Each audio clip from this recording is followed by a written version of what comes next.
The morning Ruby Chandler buried her husband, the sky was the color of a bruise, and by noon the bank had already sent a man to her door.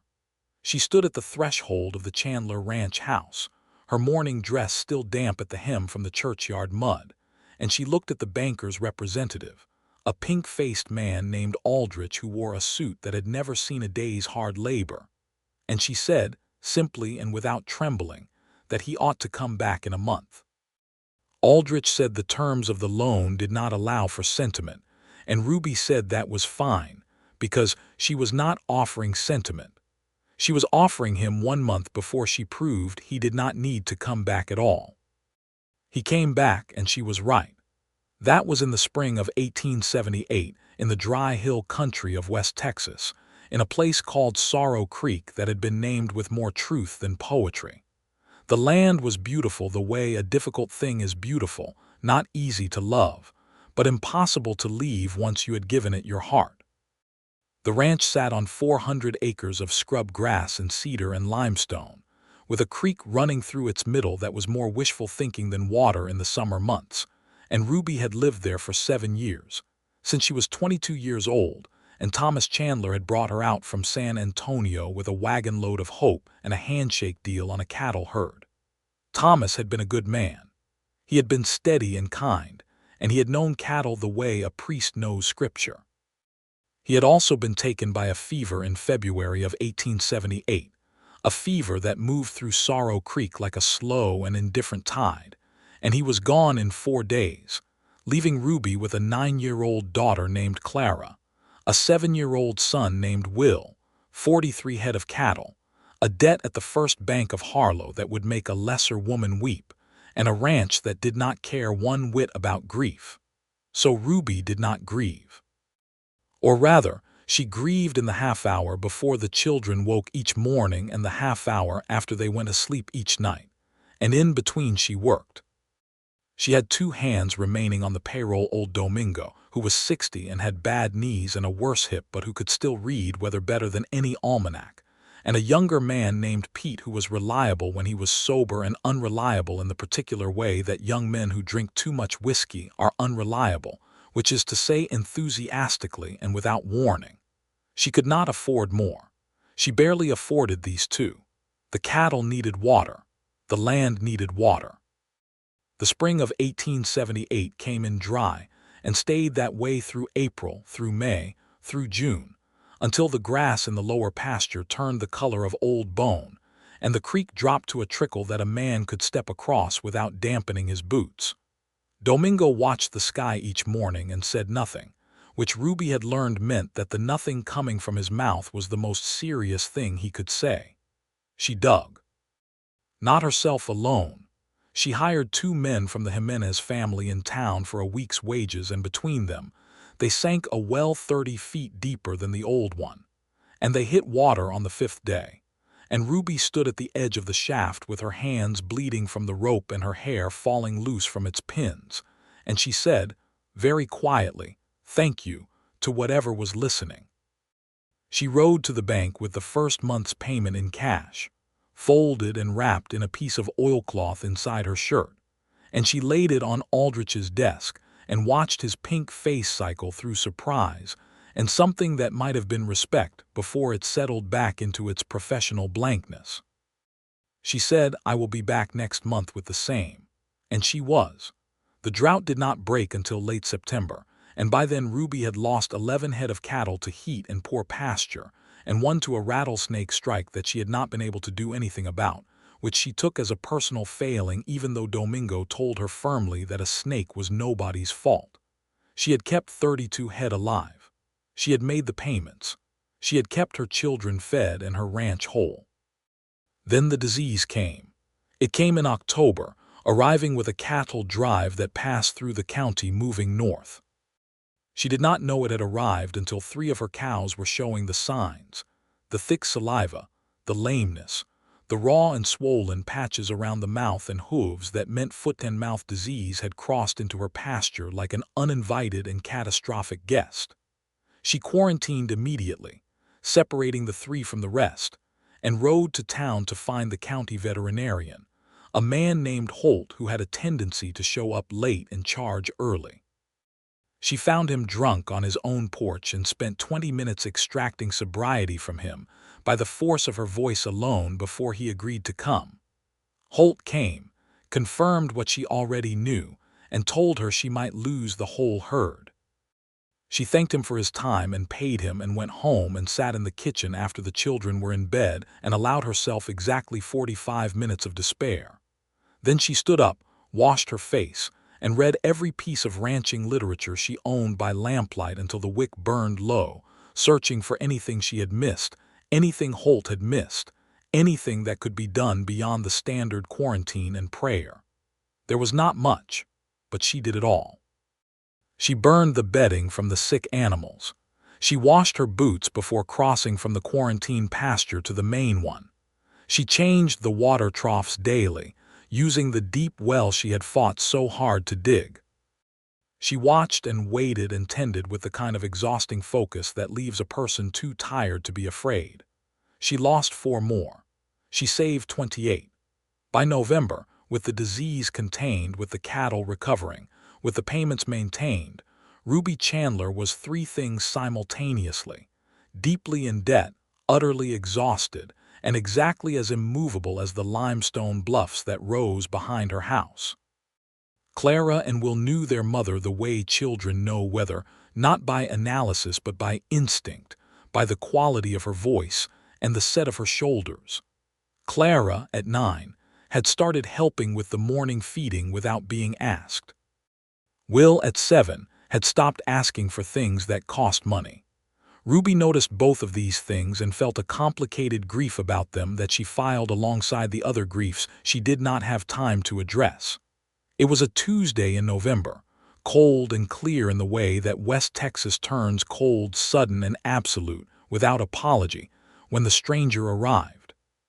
She was in the yard splitting wood for the winter stores, her breath making small clouds in the morning air, her axe falling in a rhythm she had learned from Thomas and refined by necessity, when she heard hooves on the road.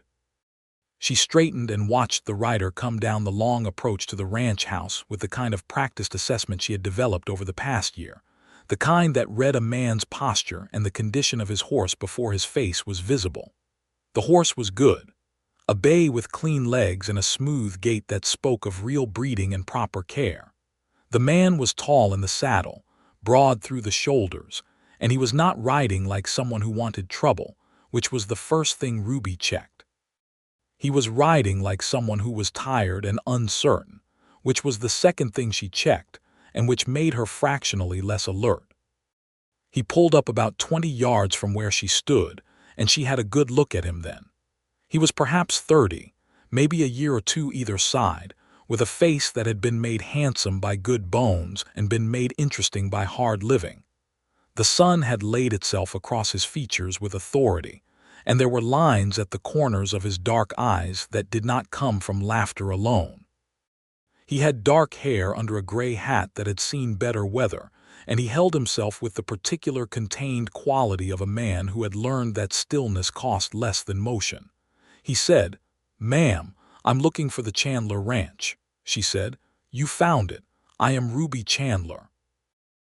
"Ezekiel Barnett. I was sent by Judge Harlow in town. He said you were in need of a hand." Ruby regarded him without warmth or coldness, which was the expression she reserved for new information. "The judge had no business sending anyone without asking me first." "No, ma'am, I expect he didn't." He said this without apology or embarrassment, which she found interesting. "I can ride back if you'd rather."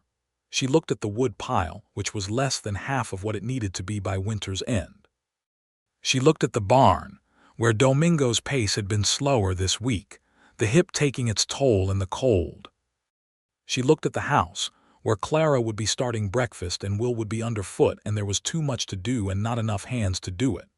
"You have references?" she asked. He reached into his coat and produced a folded letter which he leaned down to extend toward her. She crossed to take it, keeping her axe in her left hand. She read it. It was from Judge Harlow, who was a man she trusted moderately, which was the highest caliber of trust she extended to anyone in Sorrow Creek. The letter said that Ezekiel Barnett had worked the Harlow spread for 2 years, that he was capable and honest and sober, and that he was between positions and looking for steady work. She folded it and held it out for him to take back, but he shook his head. "Keep it. I pay $12 a month and board," she said. "The work is what it is, and there is a great deal of it." "That suits me," said Ezekiel Barnett. "You start today," said Ruby. "Unsaddle your horse and put him in the second stall. The hay is on the left. When you have done that, come find me and I will show you the rest." He swung down from the saddle in a single fluid movement, and she turned back to her wood pile, because she had not said anything that required an answer, and the wood was not going to split itself. He came and found her 30 minutes later, having done what she asked and having also, she noticed, swept the bay horse down with a brush before he put it up, which she considered a mark in his favor. She walked him through the ranch with the same brisk efficiency she brought to everything: the cattle count, the pasture rotation, the state of the water in the deep well, the places in the fence line that needed attention, the schedule Domingo kept, the particular temperament of a roan steer called General, who was not aggressive but who had a talent for finding gaps in fencing that bordered on genius. Ezekiel listened without interrupting. He asked, when she was done, 2 questions, one about the drainage in the lower pasture, which was a good question, and one about whether she had considered a windmill for the well, which was also a good question, and Ruby recalibrated her estimate of his competence slightly upward. "We cannot afford a windmill at present," she said. "I know how to build one," he said. "Done it twice on other spreads. The materials are not expensive if you know where to get them, and I know where." She looked at him with the particular focused attention she gave to things that mattered. "I will think about it," she said. She did think about it for about 4 hours, and then she said yes. And over the next 3 weeks, Ezekiel Barnett built her a windmill from salvaged lumber and iron fittings, and a wheel he ordered from a catalog in town. And when it turned for the first time and water began to move with something other than pure human effort, Ruby stood watching it and felt something loosen in her chest that had been wound tight for so long she had forgotten it was there. She did not say anything sentimental. She said, "The angle on the south vane needs a slight adjustment, or it will catch too much wind in a storm." He looked at it and said, "You're right," and climbed back up to fix it. And somehow that exchange, that simple acknowledgement that she was right about the thing she was right about, felt like more respect than she had received from most people in recent memory. December arrived with its cold and its short days and its particular demands. Ruby kept the children's schooling happening in the evenings, working through their primers and arithmetic by lamplight with the same determination she brought to everything else. Clara was quick and loved reading with a hunger that made Ruby glad, and Will had a mind for numbers that surprised and pleased her. She had not had much formal schooling herself. She had grown up on a small farm near San Antonio with a father who thought education was for boys and a mother who taught her anyway, in the margins and the early mornings, and she was determined that her children would have what she had clawed for herself, a page at a time. Ezekiel ate at the bunkhouse with Domingo and Pete, as was proper, and Ruby maintained the clear and professional distance that she considered necessary both for the functioning of the ranch and for her own sanity. She was polite. She was fair. She paid on time. She did not invite conversation that was not about work, and she did not offer it. He did not push. He did not make it difficult. He was, she observed, a man who understood that respect included respecting a person's need for their own defined space, and this she found quietly remarkable in a world that did not generally offer women that consideration. But things have a way of revealing themselves. It happened on a Thursday in December, when the temperature had dropped in the night to something well below comfortable, and Ruby came out at 5:30 in the morning, as she always did, to find that Ezekiel was already at the barn, already into the morning feeding, with a lantern hung on the beam and his breath hanging in the frozen air. She stopped in the barn doorway. "I do the morning feeding," she said. He looked up from the hay he was distributing with the kind of calm that belongs to people who have been caught doing something helpful and are not embarrassed by it. "I know," he said, but it's 15 degrees out here and I was up anyway. Why were you up? Couldn't sleep. Thought I heard something on the fence line. Turned out to be a deer. He continued moving down the stall row. I figured since I was already here. She stepped into the barn and picked up the second bucket and started on the water troughs, because standing still while someone else worked was not something she was built to do. They worked in silence for a while, which was a comfortable silence. She noticed this, filed it, tried not to think about it. Where were you before the Harlow spread? She asked, because the question had been waiting in her for 2 weeks and she had decided to let it out. He was quiet for a moment, not evasively, but as though choosing how to begin. Kansas before that, Missouri before that. I grew up in Georgia. My father had a farm there. Had. He's gone. The war. She glanced at him. He would have been perhaps a boy of 8 or 10 during the war, too young to fight, old enough to remember everything. I am sorry, she said. Long time passed, he said, which was the thing people said about losses they had not entirely finished carrying. My mother passed 3 years after. I was 17. I headed west because there was nothing keeping me east and a general impression that west was where things could be different. He paused. They can be, I've found. Different doesn't always mean easier, but different at least gives you room to be something other than what you were. Ruby thought about this for longer than she intended to. What were you? She asked, and then felt that she had overstepped and began to say as much.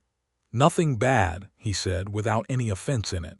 Just somebody's son, somebody's orphan. A boy with a dead father and a dead farm and no particular claim on the future.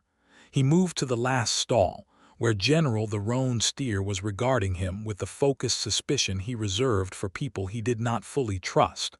I think I was mostly afraid those first years, too afraid to stop moving. And now? She asked.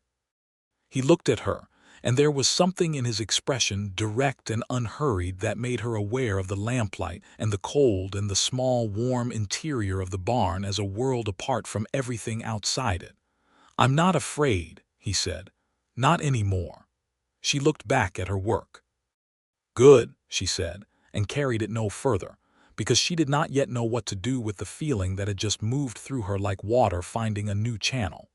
Christmas came to the Chandler ranch with a scrubbed dignity that Ruby was proud of, even though it cost her more thought than money.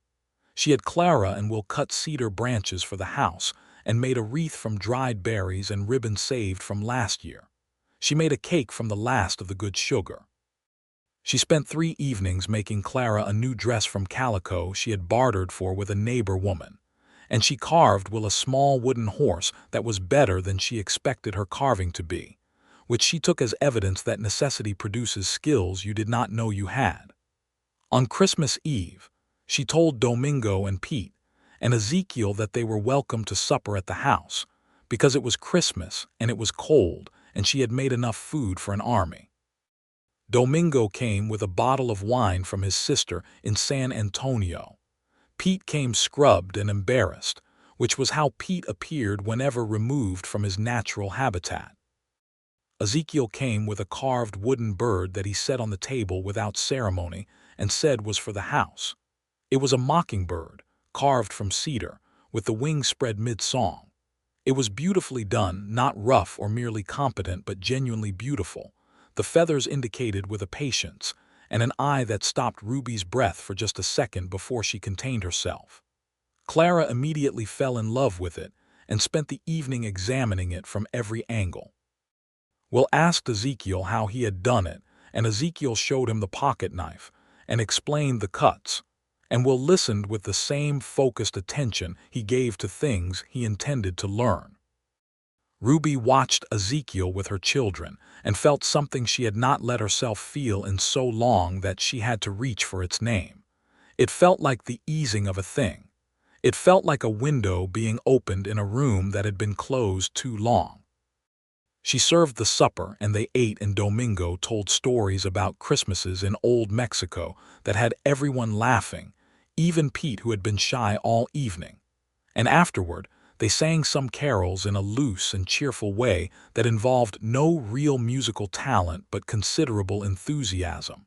And when the men had said their good nights and taken their warmth back to the bunkhouse, Ruby sat by the dying fire and held the cedar mockingbird in her hands and thought that she was in very serious trouble of a particular kind.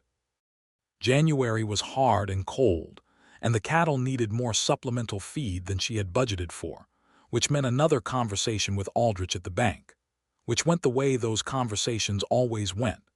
Aldrich making the case that the sensible thing was to sell a portion of the herd, and Ruby making the case that the sensible thing was to maintain the herd and increase it, and Ruby winning, as she always did, not because she was louder but because she was better prepared. She came to every meeting with numbers, with plans, with projections written in her neat and forceful hand, and Aldrich had learned over the course of this year that arguing with Ruby Chandler's numbers was like arguing with mathematics itself. Ezekiel drove the wagon to town with her that day because he needed to pick up supplies, and she did not turn down company on a cold drive. They rode for the first mile in the kind of silence that had become natural between them, not empty but inhabited, like a room where two people are comfortable reading different books. Then he said, "Can I ask you something?" "You may," she said. "The judge told me a little about your situation before I came out. He said your husband had been gone less than a year, and you'd kept everything going through a drought and disease and the bank." He paused. He said it like it was just something he was telling me so I'd understand the circumstances. "But the more I've been here and seen what you've done, the well, the quarantine, the books you keep, I've been thinking about it. How did you do all of that?" Ruby kept her eyes on the road, on the pale winter landscape spreading flat to the hills. She thought about the question, about whether it deserved a careful answer or whether it was the kind of question she usually deflected because most people asked it like a form of wonder they did not actually want to understand. He was asking because he wanted to understand. She could tell the difference. "I did not think about doing all of it at once," she said. "That would have been impossible. I thought about the next thing, always only the next thing. When Thomas died, the next thing was getting through the funeral and keeping the children steady. When the banker came, the next thing was making the first payment. When the drought came, the next thing was finding water." She paused. "You cannot see the whole mountain when you are on it. You can only see the next step. But weren't you afraid?" he asked, and he asked it the way the question deserved, not as a challenge but as genuine curiosity, like a man trying to understand the mechanism of something extraordinary. "Afraid of what specifically?" she said. "Losing the ranch, yes. There were nights I lay awake and it was all I could see, but fear does not dig wells or quarantine cattle or make bank payments. So I did those things instead, and I let the fear burn itself out at night when there was nothing else to do with it." He was quiet for a moment, and she could feel him considering this with the same thoroughness he brought to fixing windmill vanes. "That is the most extraordinary thing I have ever heard," he said. She glanced at him, and there was something so genuine on his face, not flattery, not social grace, but actual wonder, the face of a man who has just heard something that rearranged his understanding of the possible, that she felt a warmth rise in her that the cold January air had no power over. "It was just Tuesday," she said. He blinked. "What? Tuesday, or Monday or Wednesday, it does not matter which. It was just another day, and those were the things the day required. There was nothing extraordinary about it. There was just work and the choice to do it." He looked at her for a long moment while the wagon horses moved steadily down the frozen road. "Ruby," he said, and then stopped, as though her name alone was a complete sentence, as though saying it had used up what he had intended to say. She felt her name in his mouth like a small, significant thing. She looked back at the road and said, "Tell me about the fence repairs needed in the south pasture," which was a deliberate and cowardly retreat, and she knew it, and she did it anyway, and he accepted it with the grace of a man who understood that some doors had to be opened from the inside. February arrived and brought with it, as February sometimes does in Texas, a week of what the old-timers called a blue norther, a cold front that came down from the plains without mercy, dropping temperatures to something that would freeze exposed water in an hour and turn the world gray and knife-edged. Ruby had prepared for it. Domingo had predicted it, as he always predicted weather, with a look at the sky and a long exhale. But preparation and execution are different things when the execution happens at 5 in the morning in wind that steals the warmth from your lungs. They worked the storm together, all four of them, moving cattle to the sheltered pasture near the barn, breaking ice on water troughs with the back of an axe, bringing the two oldest and thinnest animals inside where the hay could warm them. Ruby and Ezekiel worked side by side without any of the careful professional distance she had maintained, because storms do not allow for distance. Distance is a luxury of calm weather, and in the wind and cold they worked close, passing tools and instructions in the shorthand that develops between people who have been watching each other work for 2 months and have absorbed each other's rhythms. At one point, moving a reluctant cow into the barn, their hands closed on the same rope from opposite sides, and she felt the warmth of his gloved hands through her own gloves, a warmth that seemed disproportionate to the physics of the situation, and she was aware in a way that was inconvenient and undeniable that she was standing closer to him than she needed to be. She stepped back.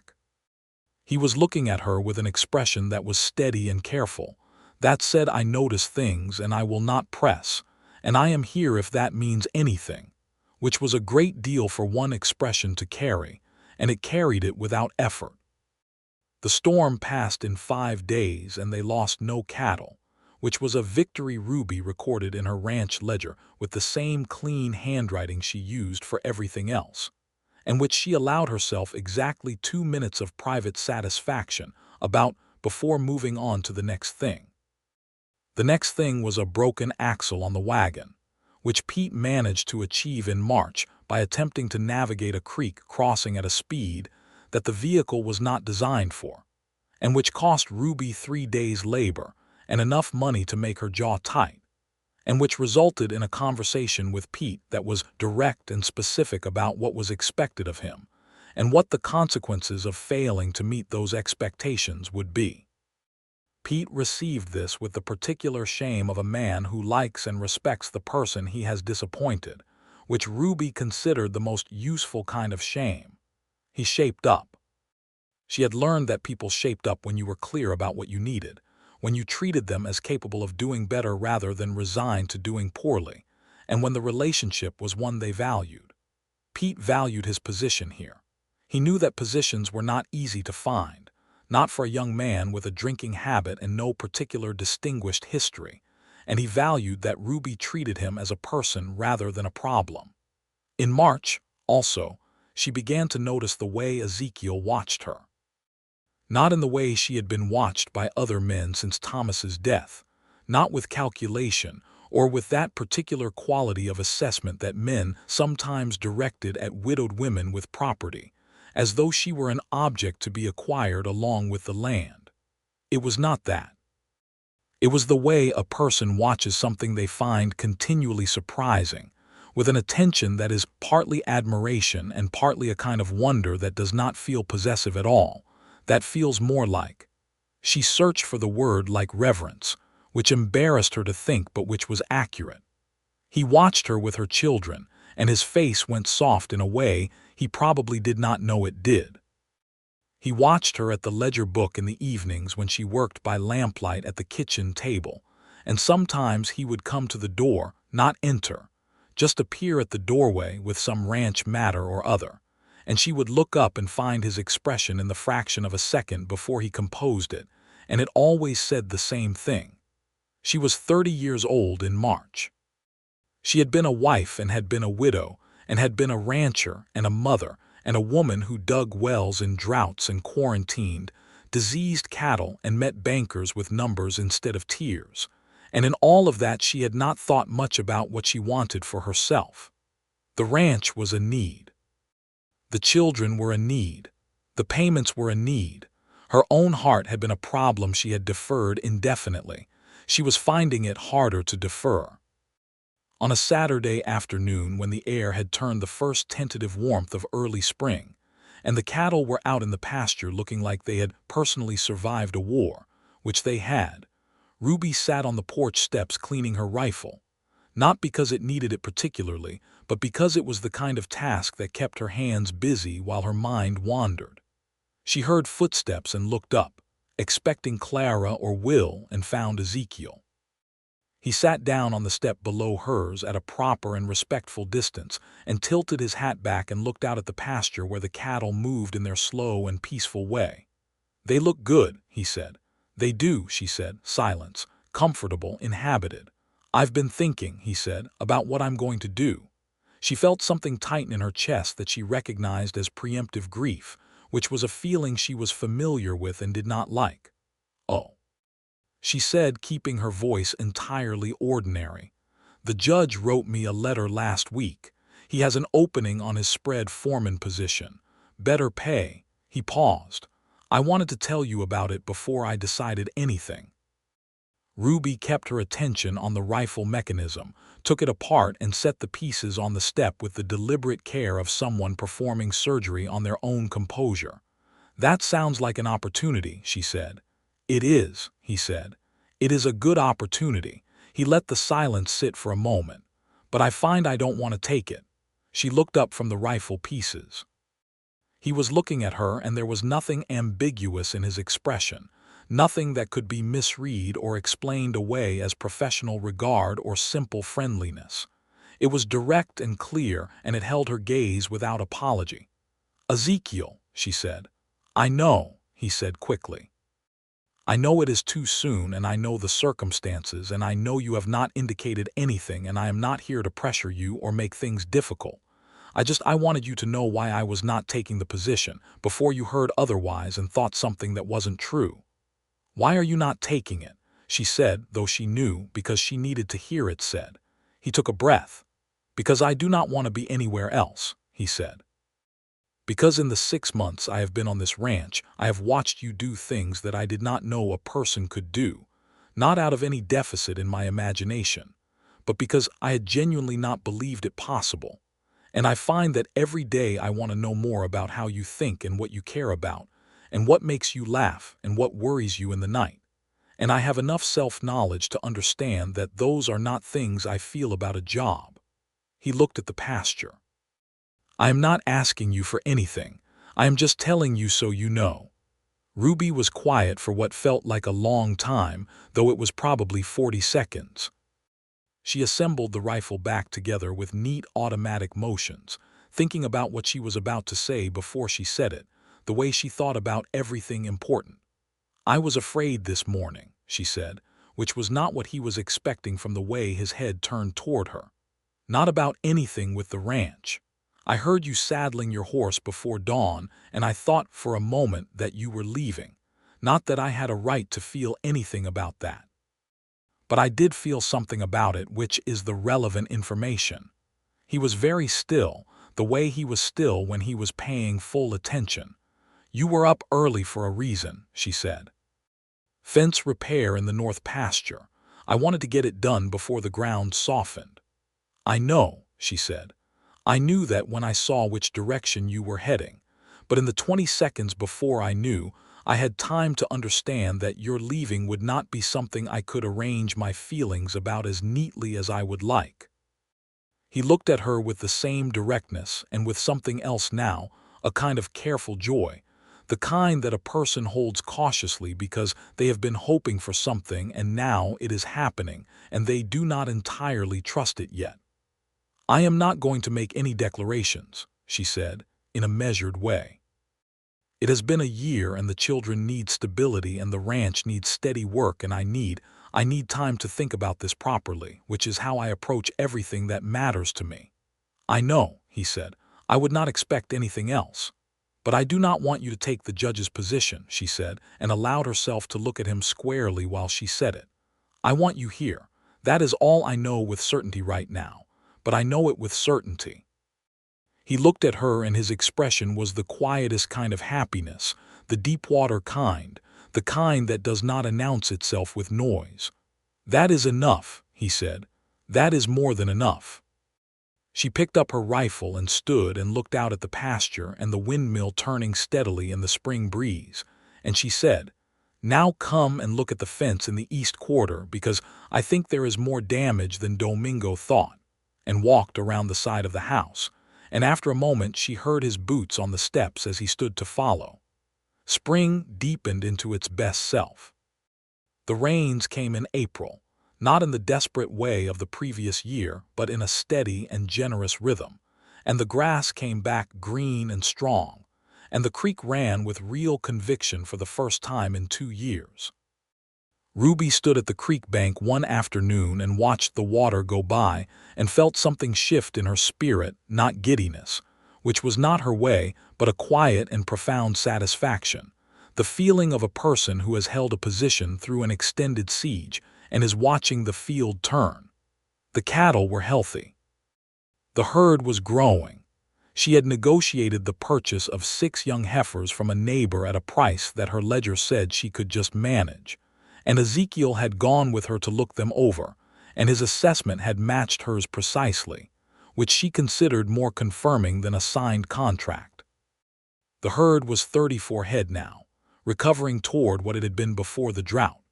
She began to allow herself to think about the future in a way she had not permitted since Thomas died, not anxiously, plotting against disaster, but expansively, imagining what the ranch could become when the debt was fully cleared, when the herd grew to 60 or 80 head, when the south pasture could be properly fenced, and the barn's east wall repaired properly instead of patched with the materials available.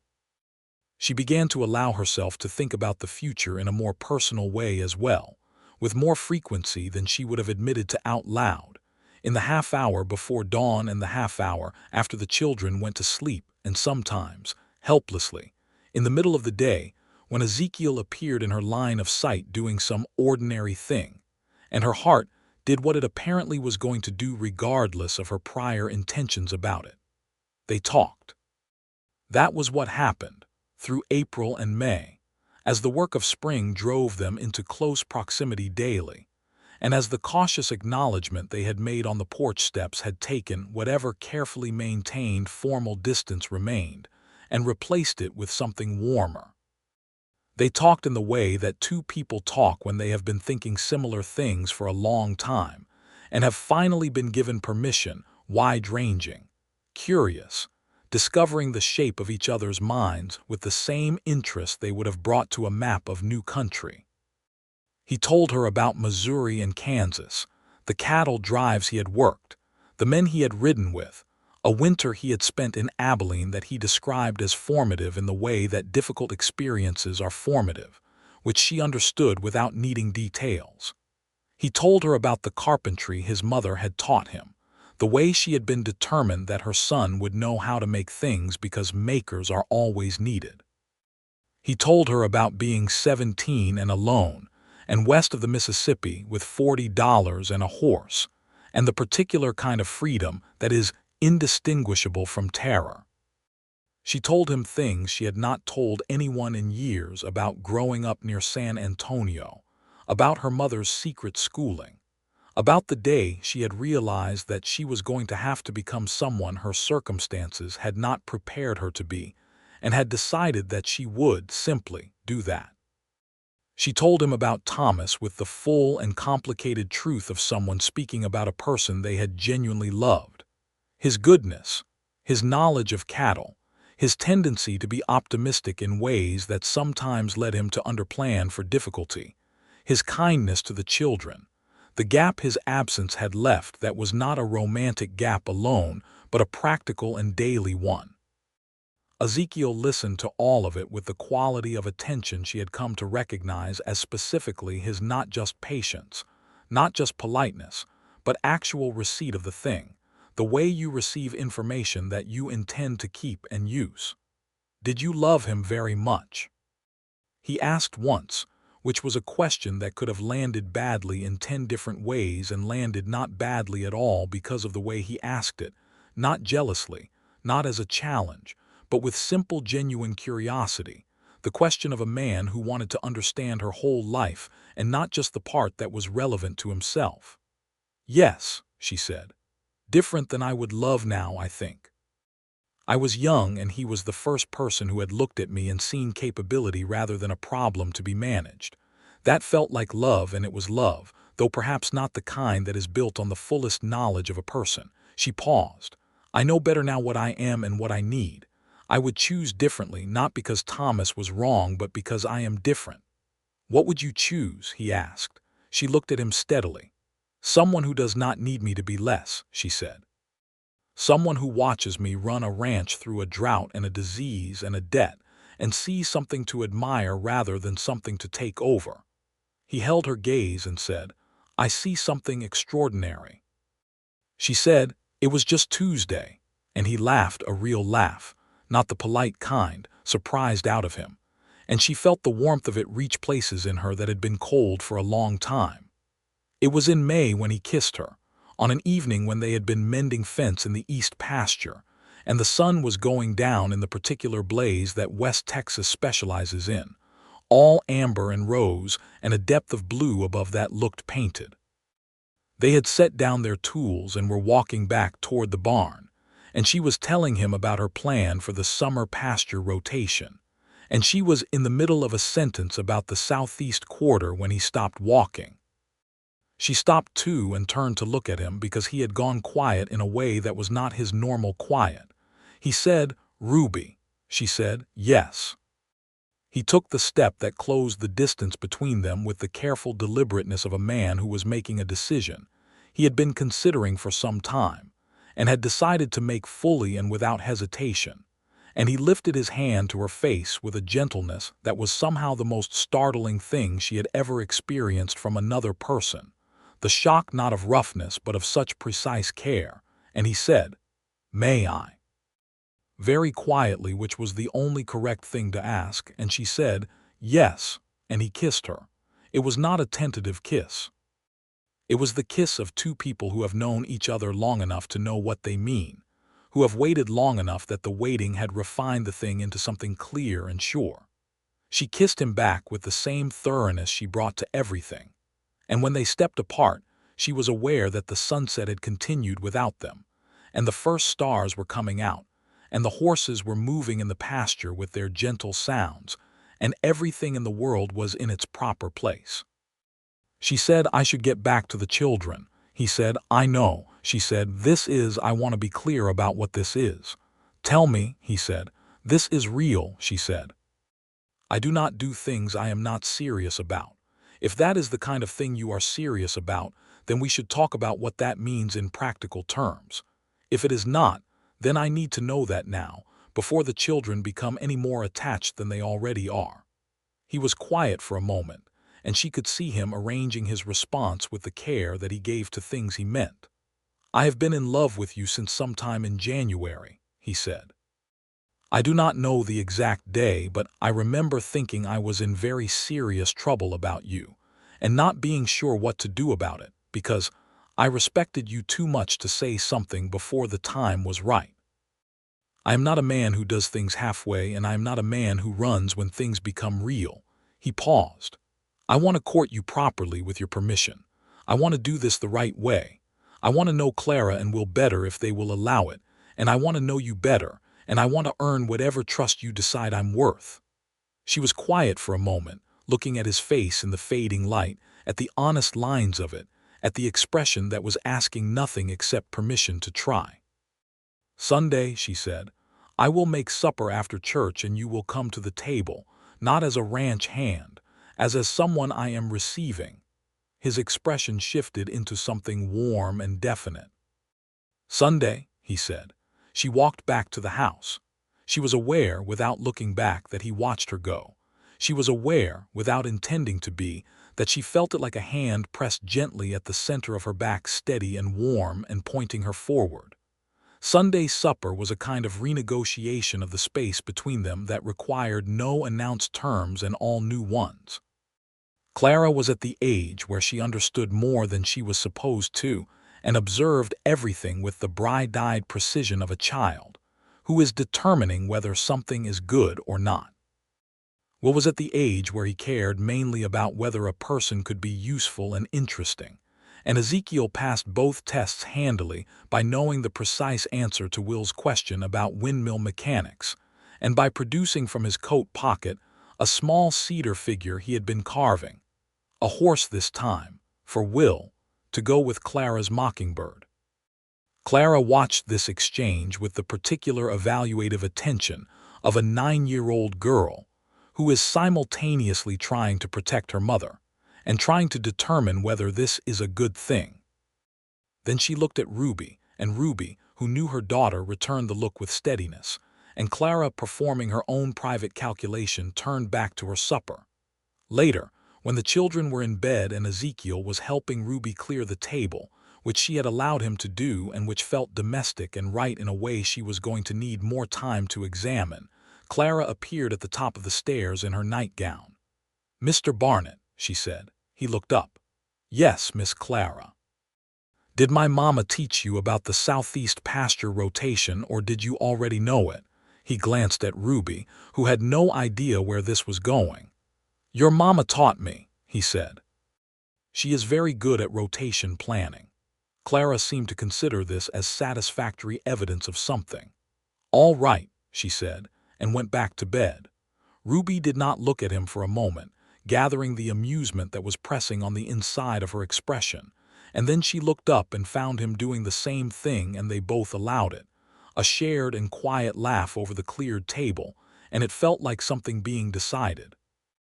The summer of 1879 was everything the summer of 1878 had not been. The rains continued at a steady pace, the grass grew thick in the pastures, and the creek ran properly. The herd grew.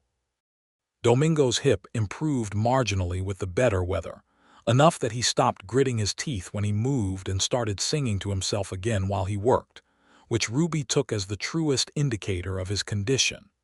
Pete had not touched whiskey in 3 months, a fact he was both proud of and anxious about, and Ruby had told him plainly that she could see the difference and that it mattered, which was the kind of thing Pete needed to hear said out loud. The debt diminished steadily, one careful payment at a time. By August, Ruby made the calculation that if the summer and fall continued in this way, she would retire the last of the bank loan by spring of 1880. She sat with the ledger on a warm evening in August and looked at the numbers and let herself feel what they meant. Not victory exactly, because she had been playing a long game with too many variables for the word victory to quite fit, but something solid and permanent that she could lean against, the way you lean against a wall you have built yourself and know to be true. She told Ezekiel that evening on the porch. She had made a habit of these porch evenings, which was a habit she acknowledged to herself was not entirely motivated by the need for ranch discussions, and had stopped pretending otherwise, and he looked at the numbers she had spread between them in the lamplight and said nothing for a moment, and then he said, "You did this. You started at the worst possible place and you brought it here." "We brought it here," she said. "Domingo and Pete and you, the well we dug. The windmill. Before any of that," he said, "before any of us. You started this before I was here, and everything we did because you had already set the direction." She folded the ledger. The moon was coming up over the eastern hills, a heavy August moon. "I want to ask you something," she said. "Anything," he said, which she noticed he said without qualification. "What do you see for yourself? In the long term, where does a man like you land?" He was quiet for a moment, looking at the moon. "I used to think I was looking for something," he said. "Some particular version of a life that would feel like an arrival instead of a transit. I was 30 years old and I had never felt like I had arrived anywhere." He turned to look at her. "I feel it here, on this land, with you and these children and this particular difficult and beautiful corner of Texas. I feel like this is where I am." He paused. "Whether or not that is something you want, I mean, whether or not there is a place here for me in the way I am describing, that is entirely your determination to make. But I want you to know what I see, since you asked." Ruby had been thinking about this question and its answer for 4 months. She had been thinking about it with the same thoroughness she brought to ledgers and well digging and cattle quarantines, because she did not do things that mattered without thinking them through. She had thought about the children and whether this was good for them, and had concluded that it was. She had thought about the ranch and whether Ezekiel was the kind of man who would see her as a partner in its running, and had concluded, on considerable evidence, that he was. She had thought about herself, her own needs, her own desires, the things that had gone unnamed for so long, and had concluded that she had been alone long enough and that she had found someone worth ending that aloneness for. She said, "I would like you to speak to me formally, about your intentions. I would like it done properly." He looked at her in the moonlight with an expression that was not surprised. He had read her correctly, but was quietly and deeply moved. "Ruby," he said, "are you asking me to propose to you?" "I am asking you to say what you mean clearly," she said, "so that I can answer clearly." He stood up from his chair, and she stood up from hers, because she was not the kind of woman who received important things seated if she could help it, and they stood facing each other on the porch of the ranch house in the August moonlight. "Ruby Ann Chandler," he said, with the full weight of a man who is saying something he intends to mean for a long time. "I have never met a person like you in my life, and I do not expect to again. You are the most capable and extraordinary person I know, and I love you with more conviction than I have given to anything since I was 17 years old and had to decide what my life was going to be. I would like to be your husband if you'll have me, and a father to Clara and Will, and a partner in this ranch and this life for as long as I am alive. That is what I mean clearly." She looked at him steadily for a moment. "Yes," she said. He exhaled, she could hear it, a long breath like a door opening, and he reached for her hand and held it and kissed her, and the moon continued its indifferent and perfect arc over the Texas hills. They told the children the following morning. Ruby sat them down at the breakfast table before the day's work began and said, simply and without ceremony, that she and Mr. Barnett intended to marry, and that she wanted to know what they thought about that. Will thought about it for approximately 4 seconds, then said, "Will he teach me how to whittle the bird feathers like that?" Ezekiel, standing in the doorway, said, "Yes." Will said, "All right then," and went back to his oatmeal with the air of a man who has concluded a satisfactory business negotiation. Clara was longer. She sat with her spoon still in her bowl, looking first at her mother and then at Ezekiel, and Ruby did not try to hurry her because Clara deserved the time. Then Clara said, "Do you make her happy?" Ezekiel came to the table and crouched down to Clara's eye level, which Ruby watched him do, and felt something in the region of her heart perform an involuntary and undignified movement. He said, "I intend to spend a great deal of time on it." Clara looked at him for a long moment with her bright evaluative eyes, then looked at her mother with the expression of a child who is passing a verdict. "He can stay," she said, and something in the way she said it, the gravity of it, the care, made Ruby understand that what her daughter was doing was something much more than a child's permission. It was a girl who had watched her mother work herself to the bone for a year and a half, who had seen her afraid in the dark and unstoppable in the light, who was now, with the authority of someone who loves deeply and protects fiercely, saying, "This one is good. This one I trust with you." Ruby reached across the table and squeezed her daughter's hand and said nothing, because some things are better held than spoken. They married in October of 1879, a year and a half after Thomas Chandler's death, which was long enough to be proper and short enough to be honest. The ceremony was at the small church in Sorrow Creek, attended by Domingo and Pete and Judge Harlow, and a number of neighbors who had watched Ruby Chandler do impossible things for the better part of 2 years, and who came with the warmth of people attending a celebration they felt was genuinely earned. Aldrich from the bank came as well, which surprised Ruby until she understood that even Aldrich, with his pink face and his professional demeanor, had something that responded to the sight of a woman who had stared down every difficulty his institution had represented and had won. He shook Ezekiel's hand and told Ruby that her accounts were in excellent order, which was the most romantic thing he was capable of saying, and which made Ezekiel laugh quietly in the way that Ruby had learned to love. The ceremony itself was simple and genuine. When the pastor asked Ezekiel if he would take Ruby as his wife, he said, "I will," with a conviction that was audible to the back of the small church, And when the pastor asked Ruby the same question, she said, "I will," with the same calm certainty that she brought to everything she had decided. He put a ring on her finger, a simple gold band that he had purchased in Harlow with money he had saved since March, which she had not known about, and which moved her precisely because it spoke of his foresight and his certainty, the private commitment he had made long before it was publicly ratified. Clara cried a little, which she would have denied, and which everyone pretended not to see. Will shook Ezekiel's hand with the formal seriousness of a 7-year-old boy performing an adult role, and Ezekiel received it with matching seriousness, which was exactly right. At the reception, a modest affair with good food and better company in the church's small social hall, Domingo took Ruby's hands and told her in Spanish, and then in English, that she was a remarkable woman, and that Thomas would have approved, which made her eyes sting in a way she was grateful to recover from quickly. Pete made a toast that was touching and slightly incoherent and entirely sincere.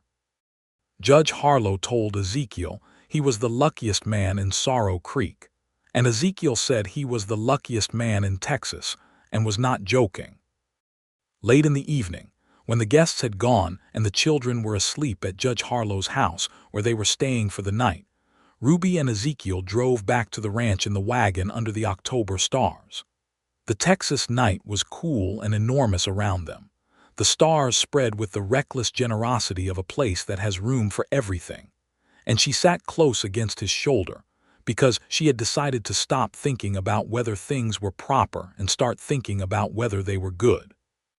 He drove with one hand and put his arm around her with the other, and they rode home in silence, the comfortable inhabited kind, and when the ranch came into sight, the house with its lamp left burning, the windmill turning faintly in the night breeze, the dark shapes of the barn and the fences and the pasture where the cattle moved in the dark, she felt everything that had been wound tight in her for so long finally, fully, let go. This was hers. This was theirs. She said, "I want to build a second room onto the house in the spring." He said, "I had the same thought," she said, "and I want to look at adding a proper hen house. We have been buying too many eggs." He said, "I priced the lumber already." She turned to look at him in the starlight, this man she had married, this man who thought about the next thing the same way she did, who priced lumber in advance and fixed windmill vanes and built things with his hands, and watched her with the kind of attention that made her feel known rather than observed. "We are going to be all right," she said, and it was not a question or a reassurance. It was a statement of fact from a woman who understood facts. "More than all right," he said. Winter came in, and the newly-wed ranch worked through it with a different quality than the previous winters. There was a warmth in the house that had been practical before and was now personal, a fire in the hearth that was kept by two people who had both learned that warmth was worth tending carefully, and evenings that included all four of them, Clara reading, Will asking Ezekiel questions about woodworking or cattle or the geometry of fence construction, Ruby at the ledger that was looking better by the month, Ezekiel carving or reading, or simply present in the way that the right person is simply and completely present. Domingo brought his sisters wine at Christmas and made a toast in Spanish that made everyone laugh, even though only he and Ruby fully understood it. Pete gave Will a small spinning top he had made himself, which represented a new and hopeful development in Pete's self-improvement project. Clara performed a reading from the Bible that she had selected herself, with the authority of a child who has decided she will be the kind of woman who chooses things for herself, which made Ruby look at her daughter and feel a specific pride that she recognized as the seeing of herself 20 years earlier in someone who was going to do better. By February, Ruby knew she was expecting a child. She told Ezekiel on a Tuesday morning, the day she was certain, while they were in the barn before the children were awake, because that was where she had first spoken honestly with him, and it seemed fitting. She said it simply and directly as she said all things. "I am going to have a child." He was very still for a moment, and she watched his face go through something she could only describe as tidal, a wave of emotion moving through his features that he made no attempt to contain, that was too large and too genuine to be contained, and she understood that she was seeing a man who had believed he might not have this, who had spent enough years alone and in transit that he had perhaps stopped expecting to be given it. He said, "Ruby," she said. "Yes." He came to her and put his hands on her face with that same extraordinary careful tenderness she had felt the first time he kissed her, and he said, "Are you well? Are you feeling all right?" She said, "I am feeling completely fine. I am 30 years old and I know what I am doing and I plan to keep working until I cannot and then to work slightly less." He laughed, the deep delighted laugh, and then he held her with the kind of care that is not fragility. He knew she was not fragile. She had made that abundantly clear, but his love wearing the shape of physical expression, holding close a thing that is precious not because it is breakable but because it is irreplaceable. Clara's reaction, when told at supper that evening, was to immediately begin planning names, which she pursued with the organizational energy of someone who had been waiting for a project of this scope. Will said that if it was a boy they should name him something strong, which he qualified to mean that it should not be something that would lead to difficulties on the playground, which was a practical consideration Ruby respected. Ezekiel said the name was Ruby's to decide, and Ruby said she wanted to think about it, which was how she approached all things that required deciding. The spring came and the second room went on the house, built by Ezekiel and Domingo and Pete over 3 weekends, with Ruby directing the layout with a precision that made Ezekiel remark that she should have been an architect, to which she responded that she would have if the option had been available to her in 1868. It was a solid room, well chinked against the winter, with a window facing east that caught the morning light. The bank loan was paid off in April of 1880. Ruby drove to town alone for the final payment, as she had driven for every previous one, and she sat in Aldrich's office and laid the last installment on his desk, and watched him stamp the account closed and hand her the paper that said so. And she folded it and put it in her breast pocket against her heart, and thanked him with the precise warmth that was appropriate to a man who had done his job without being cruel about it. Which was the most she had been able to extend to him, and which she gave fully. She stood outside the bank on the boardwalk for a moment in the April sunshine, looking at the street of Sorrow Creek with its general store and its blacksmith and its church steeple, thinking about February of 1878 when Aldrich had come to her door the day of the funeral. She thought about the wells she had dug and the cattle she had quarantined, and the payments she had made one after another like counting out the days of a long and difficult season. She thought about Domingo saying nothing to the sky. She thought about Pete shaping up. She thought about a windmill turning for the first time in a drought-dry yard. She thought about a cedar mockingbird with spread wings. She put her hand on the folded paper in her pocket and she allowed herself, standing on the boardwalk of the small town that had watched her refuse to fail, one full unguarded minute of pride, not the prideful kind, the quiet kind. The kind that is just acknowledgement of a fact. She had done this. Against all of it, she had done this. Then she got back in the wagon and drove home, because the afternoon's work was waiting and the children would be back from school and there was supper to start. When she arrived home and found Ezekiel in the yard mending a bridle in the afternoon sun, she stopped the wagon and looked at him, this man she had married, who was mending the bridle with the careful and capable hands that had built her windmill and carved her birds and held her face as though she were something worth the most precise care, and she called to him. He looked up. "It is paid," she said. "The loan is closed." He set down the bridle and came to the wagon and reached up to help her down, which she allowed, which was its own kind of statement about the particular ways they had negotiated the space between her independence and his care. When her feet were on the ground, he did not step back. He held her hands and looked at her. "All of it," she said. "Done." He brought her hands up and kissed her knuckles, both hands, with the kind of reverence she had stopped being surprised by and had started simply accepting as the way he expressed things that were too large for words. Then he said, "What do you want to do with it, the money that was going to the payment?" She had thought about this. She had thought about it carefully. More cattle, she said. We can carry 80 head on this land if the south pasture is fully developed. And I want to buy the parcel east of the creek, Mercer's piece. He is selling and we could double the usable range. He was nodding before she finished, following the logic of it, seeing what she saw. The timber on the Mercer piece alone is worth something, he said. We could mill it ourselves. We could, she said, and there is a spring on the northeast corner that Domingo says runs year-round. When do you want to approach Mercer? This week, she said, before he finds another buyer. He smiled at her, the particular smile that was specifically and entirely for her. The one she had catalogued without meaning to sometime around February, and which she had come to understand was one of the most valuable things in her possession. What would I do without your initiative, he said. Mend bridles in the afternoon, she said, which is also necessary, and she kissed him and then went inside to start supper. The summer of 1880 was abundant. The herd grew to 50 head by August. The Mercer parcel was purchased, and its spring-fed northeast quarter opened new range that changed the calculations on the whole operation.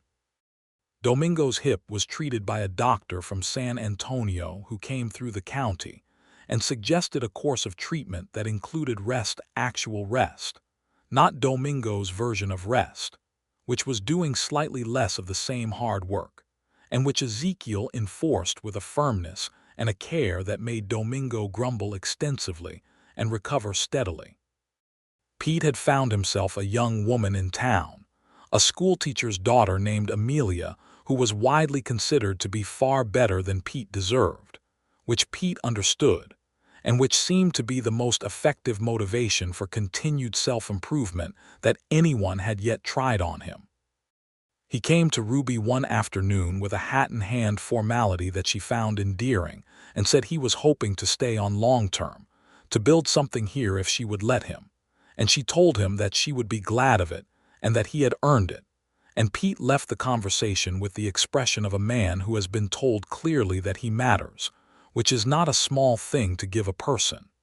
In October of 1880, Ruby gave birth to a son. He arrived in the early morning, attended by the town's doctor and a neighboring woman named Mrs. Alvarez, who had helped at more Texas births than she could count, and who managed the proceedings with the calm authority of long experience.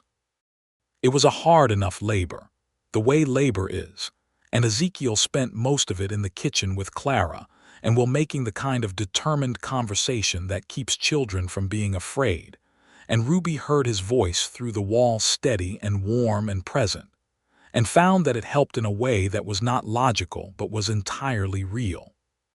When it was done and the doctor opened the bedroom door, Ezekiel came in with the careful walk of a man who has been changed by something and is not yet fully sure of the new shape of himself. Ruby was tired in the very deep way, the way that reaches the bones, and she was holding a boy who had arrived in the world with considerably strong opinions about it as expressed through volume. She looked up at Ezekiel and said, "Come and see." He sat on the edge of the bed, and she put the baby in his arms and watched his face do what she had known it would do, the complete and unguarded wave of it, the absolute and unmanageable love of holding something this small and this new and this completely dependent, a love that does not resemble anything else and cannot be prepared for. He said nothing for a long moment, just looked at the small, red, furious face of his son. Then he said, "What do you want to call him?" She had made her decision a month ago, but she had not told him because she wanted to see his face when she said it. "Thomas," she said. "Thomas Ezekiel Barnett." He looked up at her. His eyes were full, not crying, but full, the way a vessel is full when it has reached its capacity. "Ruby," he said. "Thomas for what he came from," she said, "and Ezekiel for what he is." Ezekiel looked back down at the baby, and she saw him absorb the weight and the rightness of it, the generosity of the gesture and the truth of it. That this child was both those things, was the inheritance of one good man and the future built by another, and that this was not a contradiction but the proper shape of how things continued. "Thank you," he said, and she knew he meant more than the name. Clara and Will came in then, ushered by Mrs. Alvarez with the permission Ruby gave by raising her hand, and Clara looked at the baby with the expression of a 10-year-old girl transitioning in real time into the eldest sister role, with all the seriousness that entailed. Will looked at the baby and said, "He looks angry," which was accurate, and Ezekiel laughed, and Ruby laughed, which Mrs. Alvarez said was a very good sign. The years moved forward in the way of good years, not without difficulty, because difficulty is the texture of a life and not its failure, but with the particular quality of a life that is being lived fully and with intention. Ezekiel took the second parcel and built it properly, the fencing clean and the drainage managed, and the spring-fed quarter as productive as Ruby had calculated it would be. The herd reached 80 head by 1882. They hired 2 additional hands, and Ruby expanded her ledger and her plans with the systematic ambition of someone who had learned that the mountain could be climbed one step at a time, and had begun to understand how many mountains she could climb. Domingo retired properly in 1882, which he did not want to do, and which they persuaded him into by building him a small house on the east end of the ranch property, where he could sit on his porch and tell them they were doing things wrong from a comfortable distance. He spent a great deal of his retirement informing the newer ranch hands of the correct way to read weather, none of whom had his particular gift for it, but all of whom were improved by his instruction. Pete married Amelia in the spring of 1882, a simple and happy ceremony that Ruby attended with the warm feeling of someone watching a person finally become the version of themselves they had been working toward. Amelia, who had correctly assessed Pete's potential beneath his habits and had taken it as a project, turned out to be every bit as capable as her schoolteacher origin suggested, and they settled in Sorrow Creek and built a life that Pete, who had once been entirely unreliable in the particular way of young men with whiskey and no purpose, seemed to locate himself in with the relieved gratitude of a man who has found the place he was always supposed to be. Thomas Ezekiel Barnett was, as his name suggested, a child who was both inheritances at once. He had Thomas Chandler's steadiness, and his father's carpenter's hands and his mother's specific and focused mind, and he grew up on the ranch with his brother and sister learning everything that could be taught by a woman who had figured out how to do it, and a man who had been taught that making things was always worth knowing. He was also, as Will had predicted in the first seconds of his life, frequently angry about things, which expressed itself in a passionate and vocal commitment to fairness that Ruby considered entirely acceptable as a character trait. In the spring of 1883, Ruby discovered she was expecting again, and when she told Ezekiel in the barn again before the children woke, because some things become the shape they first took, his face did the wave again, exactly as it had the first time, because apparently that was something that did not diminish with familiarity. "Well," she said, watching his face, "I see you have no composure at all about this." "None whatsoever," he agreed, and she found that she was profoundly glad about this man who had no composure at all about loving her and their children and the life they had built, who had arrived at her door on a Tuesday when she was splitting wood, and had never once given her reason to protect herself against him. She thought about the mourning banker, and the drought, and the deep well, and the diseased cattle, and the payments laid one by one on Aldrich's desk like steps on a mountain. She thought about all the things she had done that the world had called extraordinary. It was just Tuesday, she thought. It was always just Tuesday.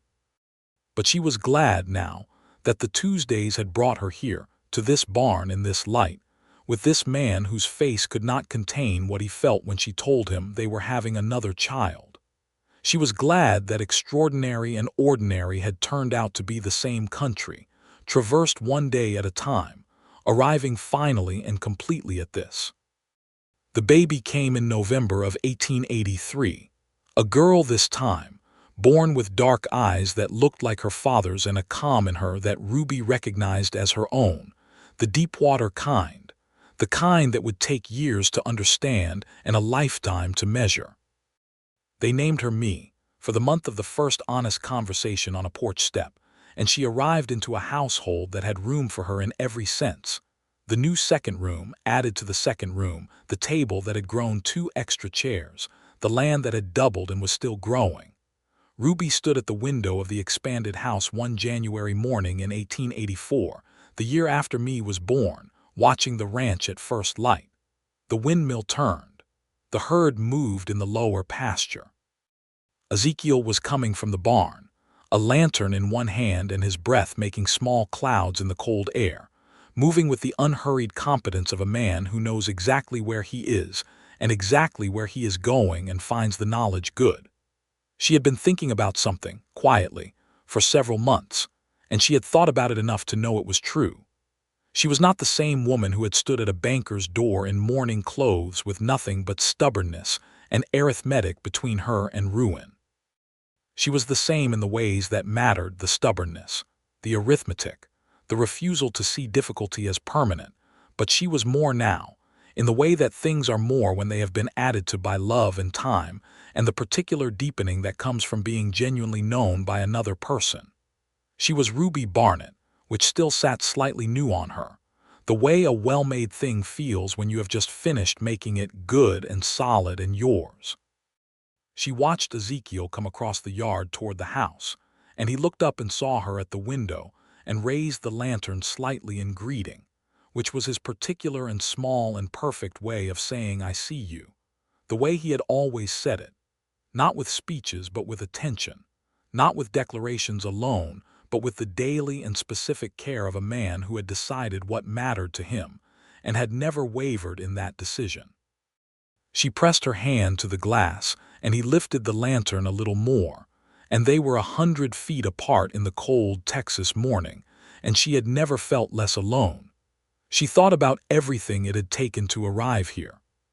She thought about what she would say if someone asked her how she had done all of it: the drought, the disease, the debt, the impossible grinding daily work of keeping alive something that the world had given every reason to let die. She would say it was Tuesday, and then Wednesday, and then Thursday. She would say, "You do the next thing." She would say, "The mountain cannot be seen from the inside of the mountain."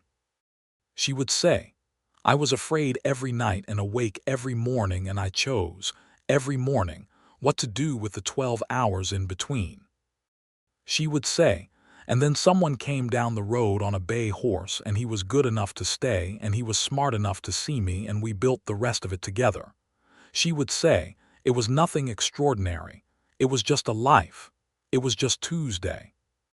She turned from the window as Ezekiel's boots sounded on the porch, and she went to start the coffee, and Clara came down the stairs with her hair half brushed, and Will came sliding around the corner asking about breakfast with the insistent energy of a 10-year-old boy, and Thomas was calling from upstairs for something he had lost, and Me made the small sounds from her room that meant she was awake and prepared to make her requirements known.